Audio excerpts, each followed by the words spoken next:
선물이라는 건 영어로 퓨처스예요, 퓨처스. 즉 미래의 가격을 내가 이제 매매를 하는 겁니다. 그래서 사실 뭐 단순하게 보면 내가 미래에 주가 지수가 빠질 것 같다 그러면은 선물을 매도라는 거고, 주가 지수가 오를 것 같다 그러면 선물을 매수라는 겁니다. 자, 프로그램이라는 거는 말 그대로 이제 알고리즘 매매예요. 자, 요거 그냥 외워두세요. 외국인들이 선물을 매도하면은, 자, 금융 투자의 프로그램 매도가 나서 지수는 하락하고요. 거꾸로 이 선물 매도 포지션을 청산한다. 즉 선물을 매수하면은, 자, 금융 투자의 프로그램 매수가 가동이 돼서 지수는 상승한다. 그러니까 요거를 그냥 기계적으로 외워두시면 됩니다. 그다음에 이제 목요일이 중요합니다. 목요일 날이 중요한 날이고요. 자, 한국의 옵션 만기일이다. 요때는 변동성이 커진다는 겁니다. 종가의 변동성이 커진다. 예, 안녕하세요, 신문재입니다. 예, 반갑습니다. 시작할게요. 날씨가 좀 오락가락하네요. 뭐 폭염 속에 오늘은 또 소나기가 좀 내리고, 또 지난 주 후반부터 뭐 좀 어수선한 얘기가 좀 들리고, 시장도 상당히 변동성이 좀 큽니다. 자, 변동성이 크기 때문에 여러분들이 참 힘드실 거예요. 어찌됐든 간에 뭐 제가 뭐 정답을 드릴 수는 없고요. 어찌됐든 간에 좀 인사이트를 좀 얻어가셨으면 합니다. 좀 시작을 할게요. 자, 지난 2주간 시장의 변동성이 상당히 좀 컸죠. 제가 지난주에는 이제 말씀을 한번 드렸었죠. 이제 2차 전지 거래대금 폭발로 전반적으로 시장의 변동성이 좀 커졌고요. 자, 지난주 같은 경우에는 물론 이제 그 화요일 날 그 뭐 미국의 이제 신용 등급 강등 소식이 좀 있었는데, 그거보다는 사실 국내 수급이 역시 여전히 큽니다. 자, 지난주 같은 경우에는 이제 외국인들이 역사상 최대 규모의 선물을 좀 매도를 했어요. 그래서 이제 시장이 상당히 좀 하락을 하고 좀 변동성이 커졌다. 자, 이런 내용 위주로 좀 설명을 좀 드리겠습니다. 자, 먼저 2차 전지 그 롱숏 펀드 곧 간단하게 복습을 한번 해볼게요. 자, 다시 한번 이제 그 공매도 숏 커버로 인해서 이제 시장 변동성이 커졌다 그랬는데, 자, 지난주에 이제 이런 기사가 좀 있었죠. 그 롱숏 펀드가 한 달 동안 마이너스 30%가 손실이 났다. 쭉 나왔어요. 이게 왜 그렇게 됐냐면은, 자, 우리가 이제 공매도 여러분들이 이제 뭐 신문이나 이렇게 보시면은 뭐 사실 이제 공매도에 대해서 이제 상당히 안 좋게 써놓는데, 자, 롱숏 펀드의 그 절대 수익 전략 중에 하나예요. 즉, 두 종목을 페어로 접는다. 한쪽은 롱 포지션 매수를 잡고 한쪽은 매도 숏 포지션을 잡아야 되는데, 자, 내가 이제 보유를 한 게 아니라 이제 빌려서 대주를 해서 공매도를 친다 그러죠. 그런 식의 헤지 펀드인데, 얘를 그래서 이제 에코프로가 이제 많이 올라서 2차 전지를 숏 커버를 하게 되면은 매수 포지션도 청산을 해야 된다는 겁니다. 즉, 지지난주에 그 2차 전지 쇼커버, 즉 매도 포지션을 청산, 더 사기 때문에 이 한쪽에 그 삼성전자 매수 포지션을 또 청산해야 된다. 그래서 그거를 좀 매도를 하기 때문에 다른 섹터들이 하락을 했었다라고 지난주에 얘기를 했어요. 즉, 네이키드 숏 포지션은 없다. 일방적인 어떤 종목의 하락을 예상해서 숏 포지션 공매도 하는 적은 없다는 겁니다. 그거 다시 한번 리뷰를 하고요. 그 다음에 이제 선물, 제가 이제 맨날 선물이 어쩌고저쩌고 하는데, 선물이라는 건 영어로 퓨처스예요, 퓨처스. 즉 미래의 가격을 내가 이제 매매를 하는 겁니다. 그래서 사실 뭐 단순하게 보면 내가 미래에 주가 지수가 빠질 것 같다 그러면은 선물을 매도라는 거고, 주가 지수가 오를 것 같다 그러면 선물을 매수라는 겁니다. 근데 이것도 똑같아요. 여기 보시면은, 자, 보유 자산을 해지한다. 즉, 내가 현물을 이렇게 보유하고 있는데, 자, 시장이 하락할 것 같다. 그래서 선물을 매도해서 이 수익률을 고정시키는 거지. 자, 단순하게 이것도 공매도랑 똑같아요. 내가 시장이 하락할 것 같아, 상승할 것 같아, 이제 현물 포지션 없이 선물만 매매하는 건 없습니다. 그거는 그냥 홀짝 게임이라 그랬어요. 하여튼 선물은 그런 식이고요. 외국인들이 선물을 매도하면 어떤 일이 일어났냐? 선물을 매도하면은 이 반대편에 포지션이 뭐냐면 금융투자, 증권사에서 프로그램 매도를 합니다. 이거를 뭐 이론적으로 설명하면은 뭐 선물을 매도하면은 선물의 가격이 저평가가 돼서 금융투자 같은 경우는 선물을 사고 현물을 팔기 때문에 프로그램 매도가 나온다는 건데, 그런 거 어려우니까 필요 없고요. 그냥 기계적으로. 자, 프로그램이라는 거는 말 그대로 이제 알고리즘 매매예요. 기계가 하는 거예요. 기계가 현물과 선물의 차에 의해서 기계가 자동으로 매매를 하는 겁니다. 자, 그렇기 때문에 요거 그냥 외워두세요. 외국인들이 선물을 매도하면은, 자, 금융투자에 프로그램 매도가 나서 지수는 하락하고요. 거꾸로 이 선물 매도 포지션을 청산한다. 즉 선물을 매수하면은, 자, 금융투자에 프로그램 매수가 가동이 돼서 지수는 상승한다. 그러니까 요거를 그냥 기계적으로 외워두시면 됩니다. 사실 뭐 어렵게 들어가면 한없이 어려운데, 자, 요거 이해하시겠어요? 선물에 대해서. 자, 아무튼 요것만 이해하시면 됩니다. 자, 외국인들이 선물을 매도하면은, 자, 금융투자에서 증권사에서 기계적으로 프로그램 매도가 나온다. 그래서 주가는 빠지고 선물을 매수하면은 반대다, 이렇게 생각하면 되는데, 자, 이제 외국인들이 선물을 많이 팔았다 그랬어요. 자, 여기 보시면은, 자, 8월 2일부터 자, 3일 동안 48,000 계약을 팔았습니다. 선물을 48,000 계약을 팔았어요. 금액으로 보면은, 자, 한 계약이 8천만 원 정도 돼요. 그래서 0.85 정도 곱하면은 거의 4조가 넘게 외국인의 선물 매도가 나왔다. 자, 특히 수요일 날 26,000 계약은 역사상 최대 매도고요. 자, 목요일 날도 16,000 계약, 금요일 날도 이어졌죠. 거의 5만 개, 거의 4조 넘는 금액이 3일 동안 무지막지하게 외국인들이 선물을 매도를 했기 때문에, 자, 지수는 상승을 할 수가 없는 겁니다. 요런 게 한 번 더 있었죠. 제가 7월 초에 뭐라 그랬어요? 외국인들이, 자, 요때 7월 4일부터 7월 7일 사이에 보시면은 요 4일 동안 거의 4만 개 가까이 단기적으로 엄청나게 매도를 해서 그때 주가가 좀 빠졌죠. 그때 지수가. 자, 7월 초에 여기 4일 동안 선물을 4만 개 가까이 매도를 해서 지수가 이렇게 빠졌습니다. 근데, 자, 이 매도 포지션은 계속 유지를 할 수가 없습니다. 요거는 또 풀어야 돼요. 푼다는 건 뭐야? 매수를 해야 됩니다. 그래서 그대로 이때 매수를 했죠. 그래서 시장이 요 4일 동안 변동성을 주고 상승을 했던 겁니다. 즉 이렇게 하시면 될 것 같아요. 일단은 외국인들이 우리가 못 볼 걸 봐서 정말 시장이 폭락할 줄 알고 매도를 한 건지, 아니면은 요게 아니라면은 사실 이 48,000 계약에 이 4조 1,500억의 요 선물은 풀어야 됩니다. 즉 도로 사야 돼요.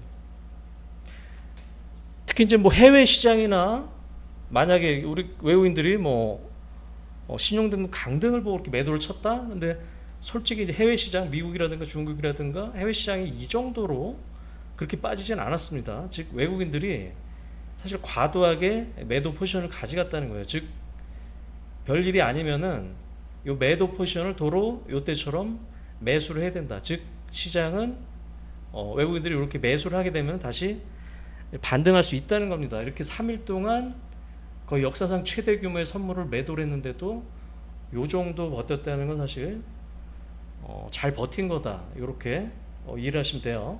자, 그게 이제 그 시장의 그 지난주에 변동성을 준 요인입니다. 외국인의 선물이 3일 동안 과도하게 매도를 했다. 즉 요걸 다시 매수를 해야 된다. 이때처럼 그렇게 보시면 됩니다. 그래서 사실 그 신용등급 강등 영향은 사실 크게 없고요. 이제 만약에 그 리스크라 그러면은 요거예요. 요거 그 미국 10년물 국채 금리입니다. 미국 10년물 국채 금리가 자, 4월 달에 3월 초에 4%대를 넘었다가 쭉 빠졌고요. 쭉 빠졌고 최근에 지난주에 4.2%까지 급격하게 올라왔어요, 사실. 요게 사실 가장 큰 리스크였어요. 미국의 10년물이라든가 30년물 이 채권 금리가 급격하게 올라왔던 게 리스크였다. 근데 금요일날 이렇게 쭉 빠졌어요, 사실. 채권 금리가 왜 이렇게 빠졌냐? 자, 금요일날 중요한 경제 지표가 발표가 됐습니다. 고용 지표가 상당히 중요하다고 그랬죠. 자, 비농업 고용 지수, 즉 농업에 관계되지 않은 고용자 수입니다. 이게 적당하게 좋지도 않고 적당하게 나쁘지도 않아야 좋다 그랬어요. 자, 예상치는 18만 5천 명.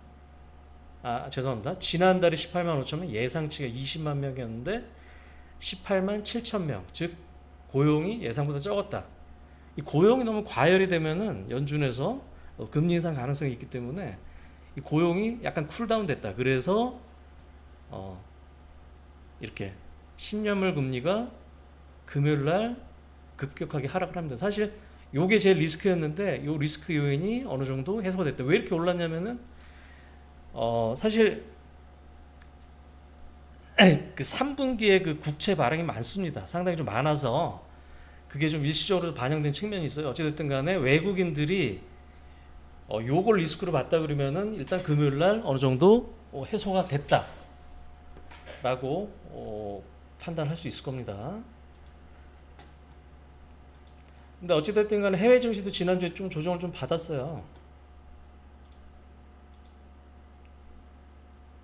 자, 다우지수 지난주 4일 이렇게 좀 조정을 좀 받았고요. 나스닥도 좀 조정을 좀 받는 상태고 S&P 500도 이렇게 조정을 좀 받는 상태입니다. 어찌됐든 간에 해외 증시도 그렇게 썩 좋은 상황은 아니죠.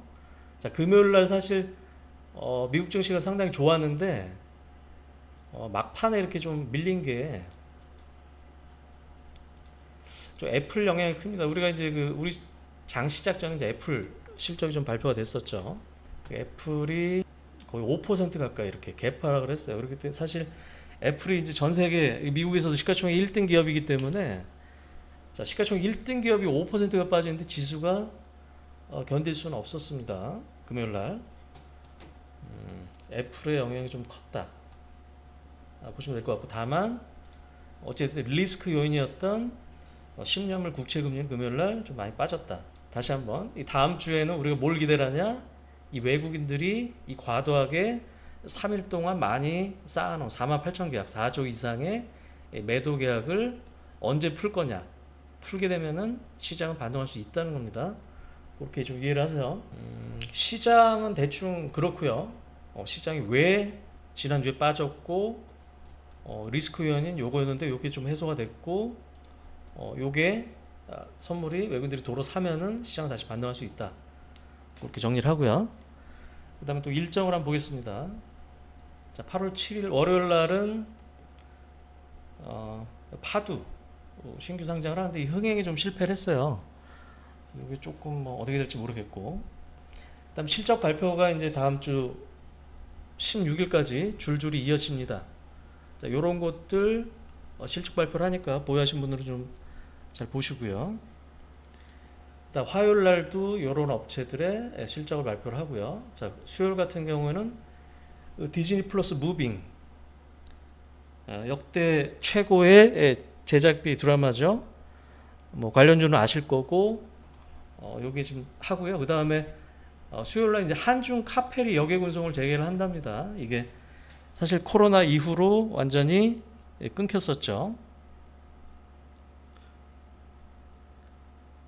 그래서 이제 요게 재개를 하기 때문에 지난주부터 어찌됐든 간에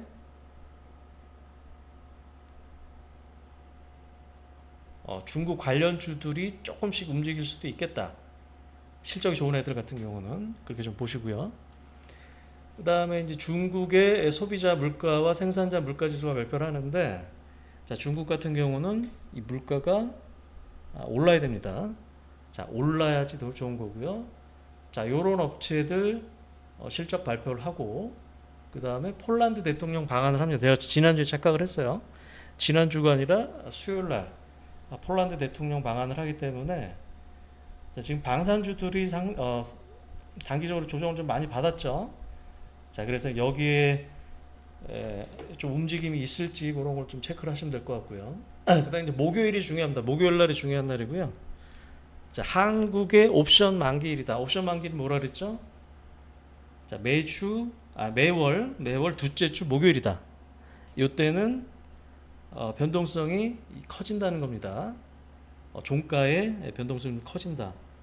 그렇게 이해를 하시고 그 다음에 이것도 중요하죠. 이제 미국의 7월달 소비자 물가지수를 발표하는데 사실 이제 기저 효과가 조금 사라져서 자 3%까지 빠졌다 그랬죠. YY로 3%까지 빠진 CPI가 일단 예상치가 3.2%입니다. 즉 올라가는 걸로 돼 있죠. 자 그렇기 때문에 자 요 숫자도 우리가 잘 봐야 돼요. 이게 급격하게 또 올라가면은 시장에 또 변동성 충격을 또 줄 수 있는 겁니다. 이게 빠져주면 좋은 거지만은 이 최근에 이제 그 유가라든가 원자재 가격들이 좀 올라서 또 기저효과도 끝나고 일단은 YY의 하락 추세는 좀 꺾였다.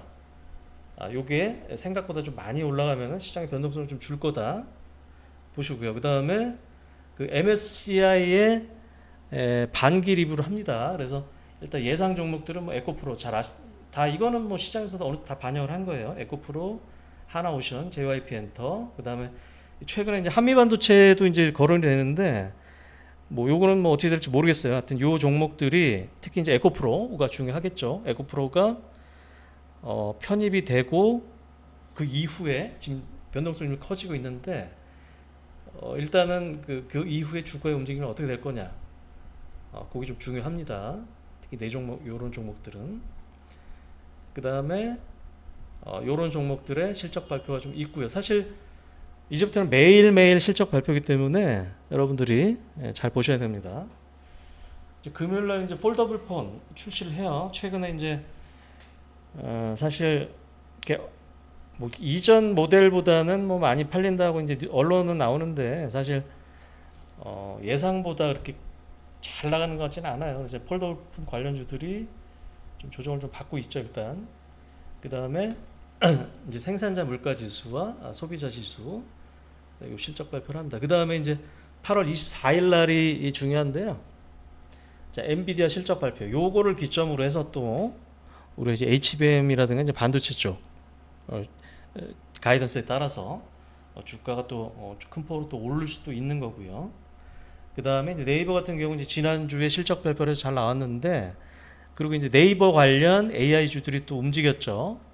이제 8월 24일 날 이제 그 하이퍼클로버 X라고 하는 그 AI를 공개를 하기 때문에 자, 요 시점을 기점으로 네이버 관련 AI 주든 또 움직임을 잘 보셔야 될 겁니다.